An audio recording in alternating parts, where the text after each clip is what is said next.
السلام علیکم ورحمۃ اللہ وبرکاتہ۔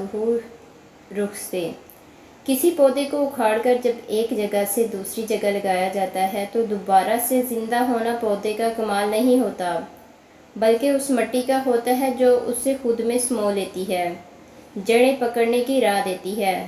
لڑکی جب بیاہ کے سسرال جاتی ہے تو اسے اس ماحول میں ایڈجسٹ ہونے کے لیے وقت لگتا ہے۔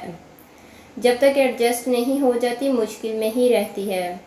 زمین جتنی نرم ہوگی وہ اتنی ہی جلد جڑیں گاڑ لے گی، اور اگر زمین ہی پتھریلی ہو تو عمر بیت جائے گی مگر وہ اپنا رنگ و نور کھو کے بھی وہاں نہیں سما سکتی۔ اور جڑیں گاڑنے میں بھی عورت کا کوئی ہاتھ نہیں، بات تو ساری ساتھ کی ہے۔ جب اس کا شوہر اسے اس کی جگہ دے گا تو رشتوں کی ہر جڑ مضبوط ہوگی، اور یہی پودا ایک دن تناور درخت بن کے نہ صرف اپنوں کو بلکہ اپنی مٹی کو بھی مضبوطی سے تھام لے گا۔ اللہ سب ماؤں، بیٹیوں، بہنوں کو اپنے گھروں میں عزت، مان اور محبت سے رکھے۔ سنو، میرے مرنے کے بعد میری تدفین سے پہلے آ جانا، وصیت کر کے جاؤں گا کہ تمہارے آنے پر ہی سپرد خاک کیا جائے مجھے۔